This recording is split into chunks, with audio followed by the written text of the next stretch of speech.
Third year की M.N.. Srinivas द्वारा दिए गए संस्कृतिकरण कॉन्सेप्ट का अध्ययन करते हैं।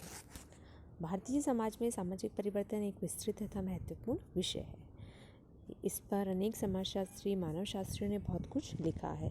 तो भारतीय समाज में सामाजिक परिवर्तन की सबसे महत्वपूर्ण इकाइयाँ बहुत हैं, जैसे संस्कृतिकरण हो गया, पश्चिमीकरण है, नगरीकरण, औद्योगिकरण है, लौकिकरण आदि। तो भारतीय सामाजिक वैज्ञानिक मैसूर नरसिम्हा श्रीनिवास, जिन्हें हम एम.एन. श्रीनिवास भी कहते हैं, इन्होंने हिंदू जाति व्यवस्था एवं संरचना में परिवर्तन के अध्ययन के लिए संस्कृतिकरण एवं पश्चिमीकरण के संप्रत्ययों को 1952 में विकसित किया। इन्होंने संस्कृतिकरण के अर्थ तथा उपयोग पर विस्तृत चर्चा करी। तो हम संस्कृतिकरण का पहले अर्थ समझते हैं। संस्कृतिकरण का अर्थ क्या है? एम.एन. श्रीनिवास ने भारतीय समाज के सामाजिक एवं सांस्कृतिक परिवर्तन की प्रक्रिया के अध्ययन के लिए संस्कृतिकरण संप्रत्यय का उपयोग करा। दक्षिणी भारत में मैसूर के कुर्ग लोगों का अध्ययन करते समय उन्होंने पाया था कि निम्न जातियों के समूहों ने ब्राह्मणों की प्रथाओं, उनके कर्मकांडों, जीवन पद्धतियों, भोजन संबंधी आदतों, वेशभूषा आदि का अनुकरण करके जाति संस्करण में एक दो पीढ़ियों में उच्च स्थिति प्राप्त करने का प्रयास किया है। प्रारंभ में श्रीनिवास ने निम्न जातियों द्वारा ब्राह्मणों की संस्कृति के अनुकरण की प्रक्रिया की व्याख्या करने के लिए ब्राह्मणीकरण संप्रत्यय का प्रयोग किया, लेकिन बाद में उन्होंने पाया कि निम्न जातियाँ ब्राह्मणों के अतिरिक्त अन्य उच्च जाति की संस्कृति का भी अनुकरण करने लगी हैं, जिस प्रक्रिया की व्याख्या ब्राह्मणीकरण द्वारा स्पष्ट नहीं की जा सकती है। इसलिए उन्होंने ब्राह्मणीकरण के स्थान पर संस्कृतिकरण प्रक्रिया का उपयोग किया और इस संप्रत्यय का उपयोग करके उसे समझाया। तो हम बात करते हैं अब संस्कृतिकरण की परिभाषा।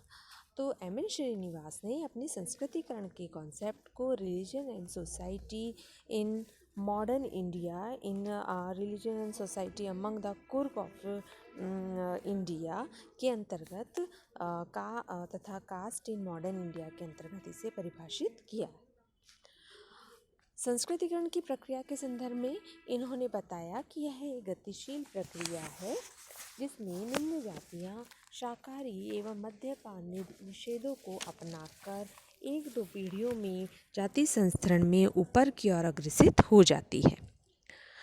इन्होंने समझाया कि ये ऐसी प्रक्रिया है जिसके द्वारा निम्न जातियाँ उच्च जाति, विशेषकर ब्राह्मणों के रीति रिवाजों, उनके संस्कारों, विश्वासों, जीवन विधियों एवं अन्य सांस्कृतिक लक्षणों व प्रणालियों का अनुकरण करती हैं।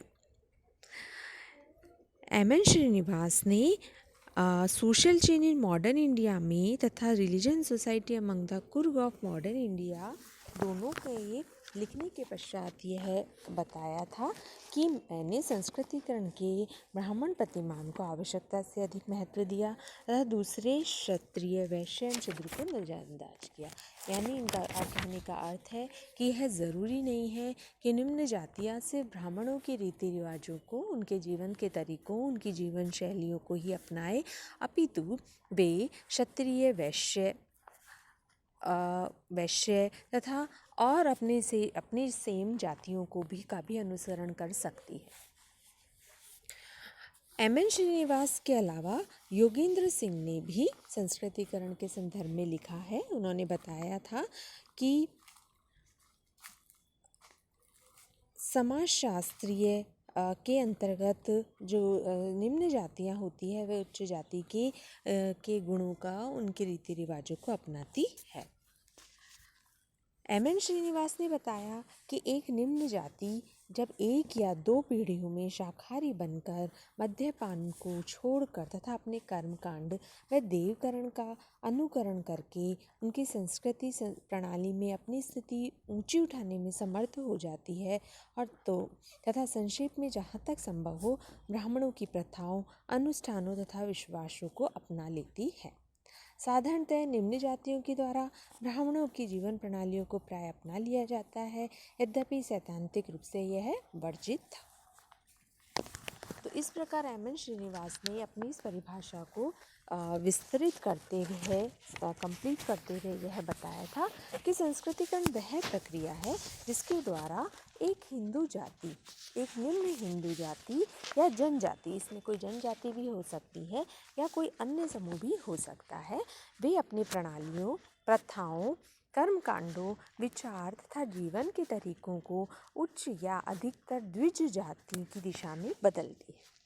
सामान्यतः ऐसे परिवर्तनों के बाद निम्न जाति संस्तरण की प्रणाली में स्थानीय समुदाय में परंपरागत रूप से जो स्थिति प्राप्त है उसे उच्च स्थिति का दावा करने लगती है। सामान्यतः बहुत दिनों तक, बल्कि वास्तव में 1 या 2 पीढ़ियों में दावा किए जाने के बाद ही स्वीकृत होता है। यानी कि एक लंबी प्रक्रिया होती है। ऐसा नहीं है कि ये कुछ ही दिनों में पूर्ण हो जाए, अपितु इसे 1-2 पीढ़ी में इसे समय लगता है। उसके पश्चात इन्हें वहाँ से मान्यता प्राप्त होती है। अब हम बात करते हैं संस्कृतिकरण की विशेषताओं के बारे में। तो संस्कृतिकरण की विशेषता में सर्वप्रथम हम बात करते हैं सामाजिक तथा सांस्कृतिक परिवर्तन का सिद्धांत। मिल्टन सिगर ने इस बारे में लिखा था कि एम.एन. श्रीनिवास का संस्कृति का सिद्धांत भारतीय सभ्यता में सामाजिक तथा सांस्कृतिक परिवर्तन का अत्यंत विस्तृत रूप से स्वीकृत मानव शास्त्रीय सिद्धांत है। यह समाज तथा संस्कृति में होने वाले परिवर्तनों की ओर उल्लेख करता है। दूसरा है संस्कृतिकरण की इकाई समूह। तो श्रीनिवास ने अनेक बार यह स्पष्ट करा था कि संस्कृतिकरण की प्रक्रिया का संबंध किसी अकेले व्यक्ति या परिवार से नहीं होता है, बल्कि एक समूह से होता है। निम्न जाति का कोई एक व्यक्ति या परिवार इकाई समूह में उच्च प्रस्थिति प्राप्त कर सकता है।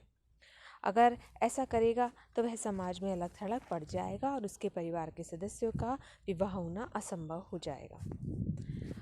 नेक्स्ट है निम्न जातियों से संबंधित। संस्कृतिकरण की प्रक्रिया में निम्न जातियाँ उच्च प्रभु या द्विज जाति की संस्कृति को अपनाकर अनुकरण करके जाति संस्थान में ऊंचा स्थान उठाने का प्रयास करती है।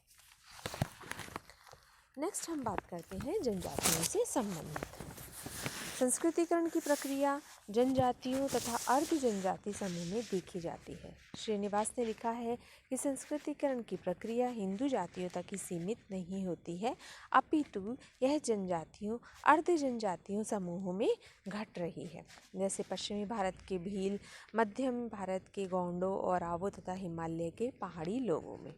जब कोई जनजाति अपने संस्कृतिकरण करती है तो वह एक जाति होने का दावा करके हिंदू बन जाती है। नेक्स्ट हम बात करते हैं पदमूलक प्रक्रिया।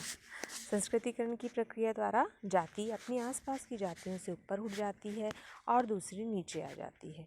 तो श्रीनिवास ने लिखा कि यह एक पदमूलक प्रक्रिया है, एक सोपान है, इसमें संरचनात्मक परिवर्तन नहीं होता है। व्यवस्था यथावत बनी रहती है, उसमें भी कोई परिवर्तन नहीं होता है। विभिन्न सोपानों एवं खंडों में जातियाँ संस्कृतिकरण के द्वारा ऊपर नीचे जाती है, परंतु उसका जो बेसिक ढांचा है वो ऐसा कि ऐसा रहता है। नेक्स्ट है द्विमार्गी प्रक्रिया। संस्कृतिकरण एक द्विमार्गी प्रक्रिया है जिसमें निम्न जातियाँ जहाँ उच्च जाति के कुछ गुणों को अपनाती है, वहीं उच्च जातियाँ भी निम्न जाति के कुछ गुणों को, कुछ उनके रीति रिवाजों को अपनाती हुई दिखाई दी हैं। जैसे कि जब महामारी से रक्षा होती है तो पशुधन एवं बच्चों की रक्षा एवं अन्य के संरक्षण का प्रश्न उठता है, तो यह स्थानीय देवी देवताओं की भी पूजा करते हैं। तो इस प्रकार देखा जाए तो यह वास्तव में एक द्विमार्गी प्रक्रिया है। फिर है विचारधारा ग्रहित। योगेंद्र सिंह के अनुसार संस्कृतिकरण की प्रक्रिया एक विशेषता विचारधारा ग्रहण करने वाली है जिसमें निम्न जातियाँ उच्च जाति की विचारधारा का अनुकरण करती हैं। नेक्स्ट है अग्रिम समाजीकरण। तो संस्कृतिकरण एक विशेषता है जिसमें अब अग्रिम समाजीकरण की बात की गई है। इस प्रक्रिया में निम्न जाति इस आशा से उच्च जाति की संस्कृति को अपनाती है कि वह भविष्य में उस जाति की सदस्यता प्राप्त कर लेगी। नेक्स्ट है संस्कृति के अनेक प्रतिमान। फिर है पुरातन प्रक्रिया। तो संस्कृतिकरण की ये प्रक्रिया भारतवर्ष में प्राचीन काल से चली आ रही है। यह वैदिक काल से लेकर आज तक अनेक जातियों में चली आ रही है। फिर है प्रबल जाति का अनुकरण। तो कुछ समय पहले निम्न जाति ब्राह्मणों का अनुकरण किया करती थी, परंतु अब स्थानीय प्रबल जातियों का अनुकरण किया जाने लगा है। ये उच्च जातियाँ क्षत्रिय, वैश्य या अन्य कोई गैर जाति की सदस्य भी हो सकती है। तो इस प्रकार से संस्कृतिकरण की विशेषताएं एवं श्रीनिवास ने बताई है। इसके नेक्स्ट आगे का कॉन्सेप्ट हम अपनी नेक्स्ट क्लास में करते हैं। Thank you.